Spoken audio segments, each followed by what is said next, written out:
अगर हनुमान जी ने उस काली रात अपना पंचमुखी अवतार नहीं लिया होता तो शायद आज रामायण का अंत कुछ और ही होता।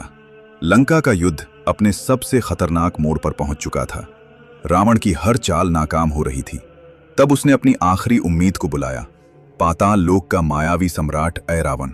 ऐरावण काले जादू और तंत्र मंत्र का ऐसा भयानक ज्ञाता था जिससे देवता तक डरते थे। उसने अपनी शक्तियों से पूरी वानर सेना को गहरी नींद में सुला दिया और फिर रात के अंधेरे में वो हुआ जिसने पूरे ब्रह्मांड को हिला दिया। ऐरावण श्री राम और लक्ष्मण का अपहरण करके उन्हें पाताल लोक ले गया। पाताल लोक, जहां सूरज की एक किरण भी नहीं पहुंचती। ऐरावण श्री राम और लक्ष्मण को वहां इसलिए लाया था क्योंकि वो सूर्योदय से पहले मां भवानी के सामने उनकी बलि देना चाहता था। जब विभीषण को इस भयानक साजिश का पता चला तो उन्होंने तुरंत हनुमान जी को सब बताया। ये सुनते ही बजरंगबली बिना एक पल गवाए पाताल लोक की ओर निकल पड़े। लेकिन वहां पहुंचकर उन्होंने जो देखा वो किसी डरावने सपने से कम नहीं था। श्री राम और लक्ष्मण बेड़ियों में जकड़े हुए थे और उनके चारों ओर 5 दिशाओं में 5 दीपक जल रहे थे। हनुमान जी को देखकर ऐरावण जोर से हंसा और बोला, हनुमान, ये 5 दीपक मेरी शक्ति हैं।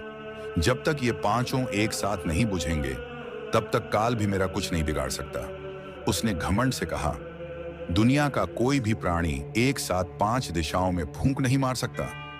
पूरा पाताल लोक उसकी हंसी से कांप उठा। लेकिन तभी हनुमान जी की आंखों में ऐसा तेज चमका जिसे देखकर स्वयं अंधकार भी डर गया। वो क्षण था जब बजरंगबली अपना सबसे विराट और अद्भुत रूप धारण करने वाले थे। अचानक पूरे पाताल लोक में भयंकर गर्जना गूंज उठी। हनुमान जी ने धारण किया अपना दिव्य पंचमुखी अवतार। पूर्व दिशा में वानर मुख, दक्षिण में नरसिंह मुख, पश्चिम में गरुड़ मुख, उत्तर में वराह मुख और आकाश की ओर हयग्रीव मुख। उनका रूप इतना विराट था कि पूरा पाताल लोक कांप उठा। फिर हनुमान जी ने अपने 5 मुखों से एक साथ ऐसी प्रचंड वायु छोड़ी कि एक ही पल में 5 दीपक बुझ गए। जैसे ही 5 दीपक बुझे, ऐरावण की सारी शक्तियां ताश के पत्तों की तरह बिखर गईं। उसका घमंड टूट चुका था और अगले ही क्षण हनुमान जी ने उस अधर्मी का अंत कर दिया। पूरा पाताल लोक जय श्री राम के जयकारों से गूंज उठा। श्री राम और लक्ष्मण सुरक्षित मुक्त हो गए। यही कारण है कि पंचमुखी हनुमान जी को हर दिशा से रक्षा करने वाला दिव्य रक्षक माना जाता है। अगर आपको भी बजरंगबली पर विश्वास है तो कमेंट में लिखिए, जय श्री राम, जय हनुमान।